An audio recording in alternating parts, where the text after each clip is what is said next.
vamos dar início aqui ao nosso segundo momento, onde a gente vai estar fazendo aí a explicação. Nós vamos estar falando um pouquinho mais sobre o que a gente viu nesse livro 3, aí de português, onde nós estamos fazendo aqui uma breve revisão de tudo aquilo que a gente estudou no livro 3, tá? Qualquer dúvida aí sobre a mostra literária, sobre como fazer, como ir, que hora ir, como é que vai ser, você bota a mensagenzinha aí e manda para a tia no WhatsApp, beleza? Então, vamos aqui continuando, porque agora nós vamos para as dicas de gênero textual. E nós falamos também, aí nós estudamos, nesse livro 3, sobre o gênero textual notícia. Vocês lembram que a gente falou, que a gente mostrou, e que a gente começou lá no texto 1, na unidade 6, eu me informo. Oh, que coisa linda! Então, eu me informo, onde a gente estava falando ali da primeira página. Então, na primeira página, o quê? De um jornal, está falando ali sobre a notícia, a gente estava falando sobre uma notícia, tá? E nós estudamos nela aqui também, vamos dar uma adiantada, as características da notícia. Então, quais são as características da notícia? Como é que você vai saber que aquele texto que você está lendo ali, ele é uma notícia? Ele é de cunho informativo, então ele está informando alguma coisa a você, tá? Ele é descritivo ou narrativo, ele pode estar narrando alguma história, como falou lá da lutadora Rafaela Silva, ele estava contando, estava narrando ali algumas coisas que aconteceu. São textos relativamente curtos, não são textos que demoram muito, então tem que ser algo curto que chame a atenção do leitor e o interesse para que ele leia toda aquela matéria. Então, se for uma matéria muito comprida, ele não vai estar se interessando e lendo ali, né? Ele é vinculado no meio de comunicação, então no rádio, na televisão, na internet, no jornal, naquele jornal de papel, que pouco se vê hoje em dia. Tem uma linguagem formal, clara, objetiva, não é uma coisa que vai estar falando e que o público não vai entender, tem que ser uma fala em que o público entenda o que está sendo falado. Ele tem que ter o título, que é o principal, né, para auxiliar ali a você saber o que é que você está lendo. Então, como tem lá o ouro que vem da cidade de Deus, então você vai querer saber que ouro é esse que vem dessa cidade de Deus. E que cidade é essa? Onde é essa cidade? Então, você vai se interessar a partir do título. Ele vem em terceira pessoa, são impessoais, e tem ali fatos reais, atuais, do cotidiano. Então, essas são características que tem aí na notícia. E o roteiro da notícia, ela vem como? O quê? O que é? Qual é a ação? Qual é o fato? Então, o que é a notícia? Então, quando a gente lembra lá da notícia que, por exemplo, o ouro que vem da cidade de Deus. Então, o quê? É a primeira medalha. Ele está falando o quê? Da primeira medalha de ouro, né? Era do Brasil na Olimpíada do Rio.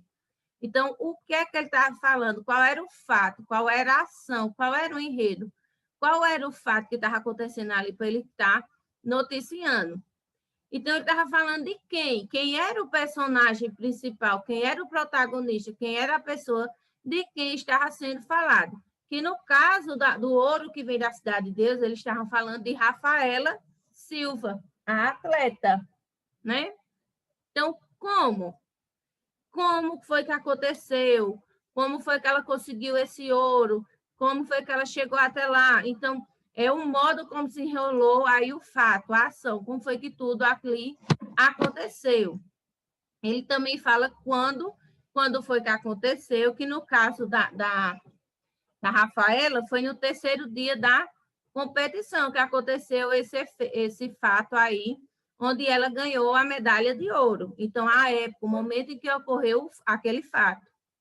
Onde, tem que saber onde foi que ocorreu, né?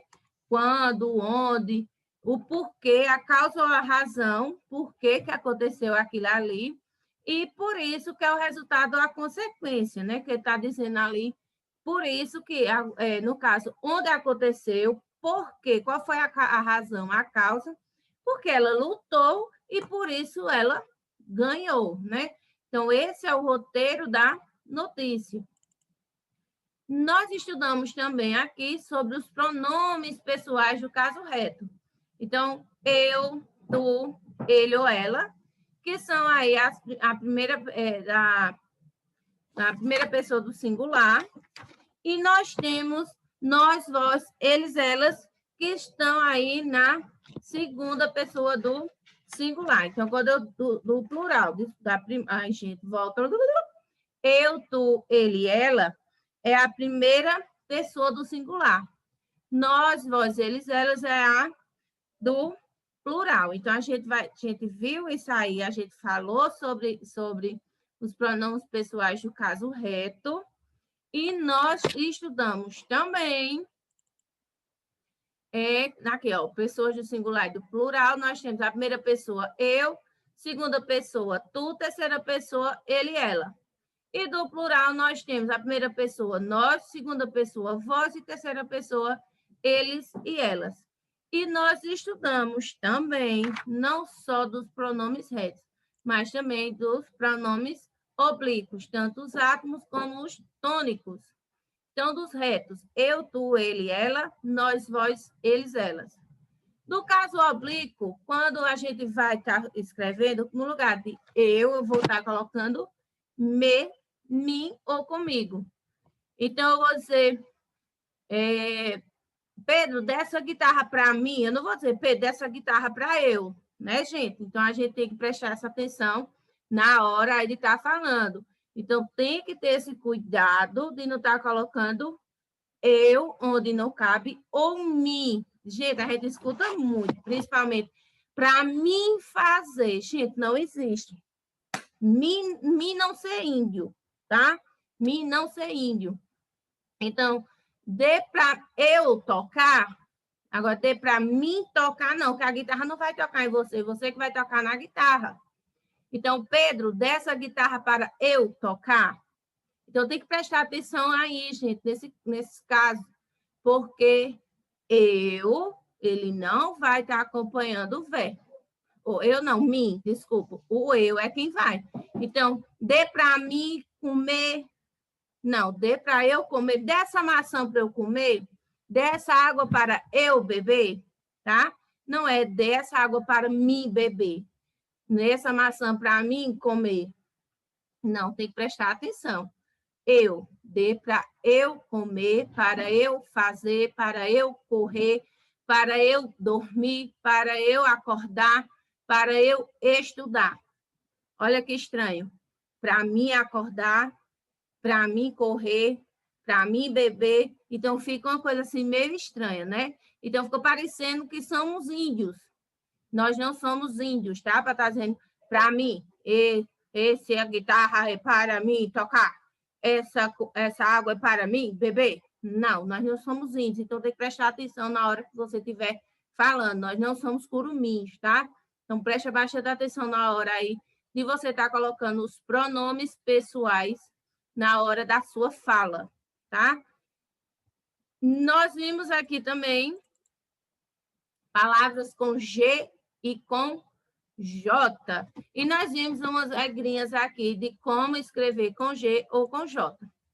Então, são escritas, as palavras são escritas com J quando elas são formadas a partir de outras que terminam com a sílaba já.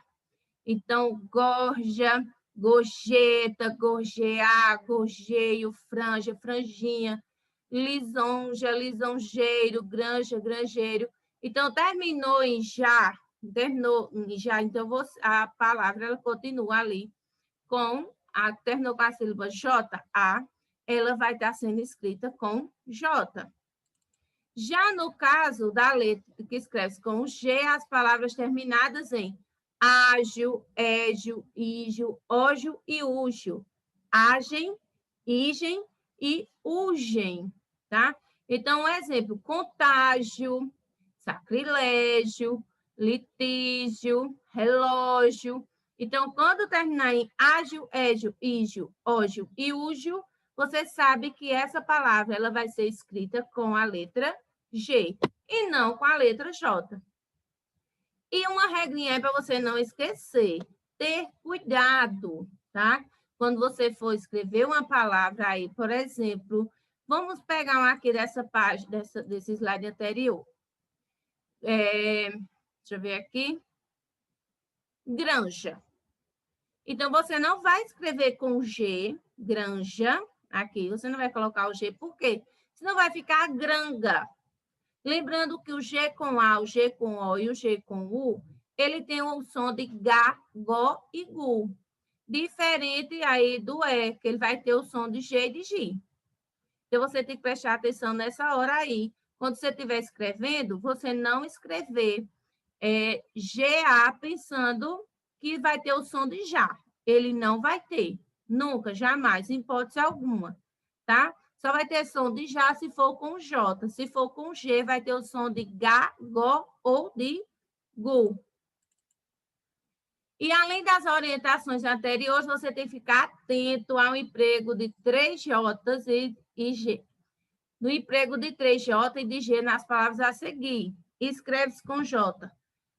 Alfange, berinjela, cafajeste, canjica, gorjeta, jeite, genipapo, que são verbos, essas palavras são verbos. E escreve-se com G aqui, agiota, algema, angélico, angico, bege, essas palavras que são substantivos. Então, preste bastante atenção nesse momento aí, quando você estiver escrevendo. Lembre-se, com G, quando termina em ágil, égio, ígio, ógio e úgio, ou agem, egem, igem, ogem e ugem, tá? Para você não confundir. E chegou aqui a hora de mais uma atividade para a gente estar fazendo. Beleza? Pega seu livro e a gente vai estar dando continuidade aí nas páginas do SFB Plus, onde você vai para a sua página 247. Vamos lá, galera?